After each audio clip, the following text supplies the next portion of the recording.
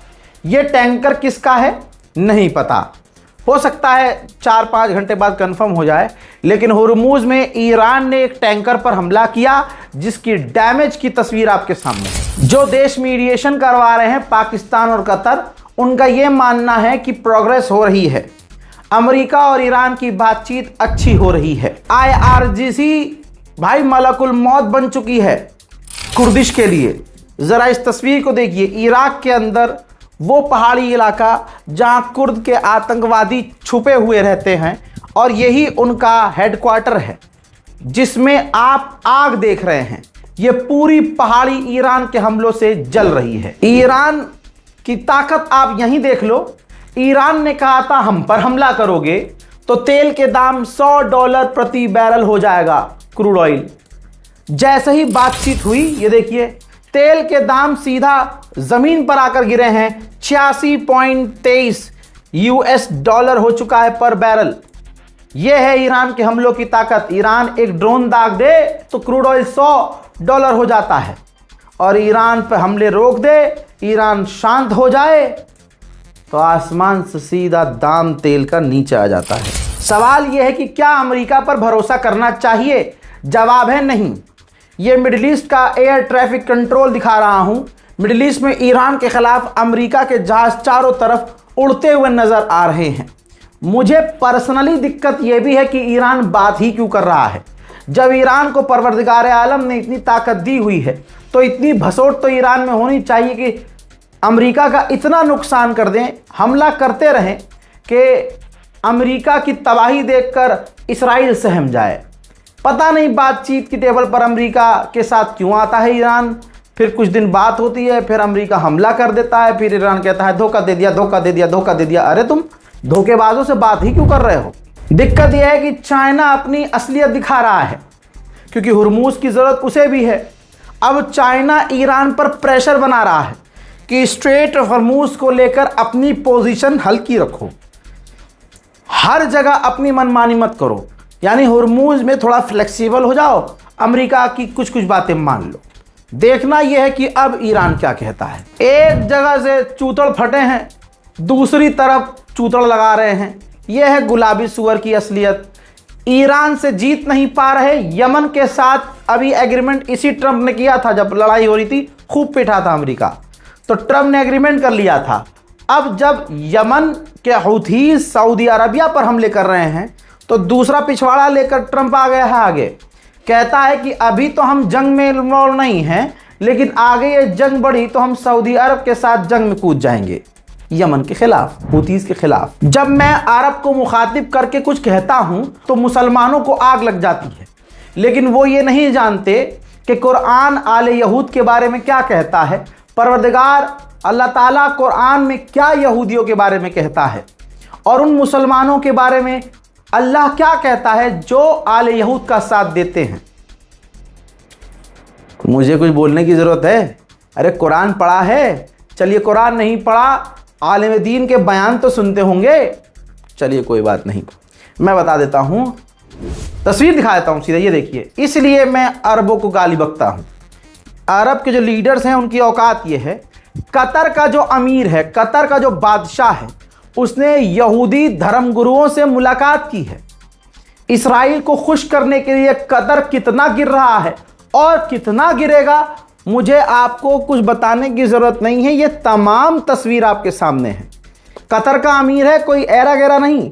तो यानी अरब देश खुल्लम खुल्ला इसराइल के गले में हाथ डालकर नाचने को तैयार है। मुझे कभी कभी गुस्सा आने लगता है ईरान की कुछ कुछ बातों पर। मामला मेरा पर्सनल है, क्योंकि आप परिवार हैं तो मेरा हक बनता है, और इतना तो हक है कि मैं अपने मन की बात भी आपके सामने रख सकता हूं। और आज तक का रिकॉर्ड है, जितनी प्रेडिक्शन मैंने दी हैं, चाहे वो CJP प्रदर्शन में देखा हो आपने, चाहे आपने ईरान की जंग में देखा हो, चाहे ईरान और इजराइल की जंग में देखा हो, और चाहे गाजा फिलिस्तीन में आपने मुझे सुना हो, जो जो कहा, जैसा जैसा कहा वैसा हुआ है। ठीक। अजीब व गरीब बात यह है कि गुलाबी सुअर क्या करता है, पहले पिट जाता है, हार गया, फिर आकर बयानबाजी करने लगता है। फिर उसके बाद पता चलता है कि ईरान और अमेरिका बातचीत कर रहे हैं। बातचीत बहुत बढ़िया चल रही होती है। इधर मीडिया के सामने आकर गुलाबी सुअर ईरान को कमज़ोर बताता है कि ईरान भीख मांग रहा था। आइए जैसे लाइव बता रहा हूं, ये रहा वीडियो। डोनाल्ड ट्रंप कह रहा है, एक तरफ बात हो रही है अमेरिका और ईरान के बीच, ईरान ने भी कंफर्म कर दिया है कि इनडायरेक्टली हमारी बातचीत हो रही है, लेकिन गुलाबी सुअर फ्रंट पर आ रहा है और मीडिया में और जनता के सामने कह रहा है ईरान भीख मांग रहा है। ईरान बात करने के लिए भीख मांग रहा था, बैरिकेड हटाने की बात कर रहा था, और आज वो हमारे सामने गिड़गिड़ा रहा है और हमारी बातचीत हो रही है। याद होगा आपको, जब 41 दिन की जंग चली और लंबे समय के बाद पाकिस्तान के इस्लामाबाद में ईरान की डेलीगेशन पहुंची, अमेरिका की डेलीगेशन पहुंची, तो वहां पर मीटिंग चल रही है और डोनाल्ड ट्रंप वहां अमेरिका में बैठकर जहर उगल रहा था कि हमने ईरान को मिटा दिया, कमजोर कर दिया, भाग के आए हैं मीटिंग के लिए। तो ईरान के विदेश मंत्री ने कहा था कि जिस तरह से ये ट्वीटिया रहा है, ट्वीट करे जा रहा है और कुछ भी बोल रहा है, इससे हमारी बातचीत खराब हो रही है।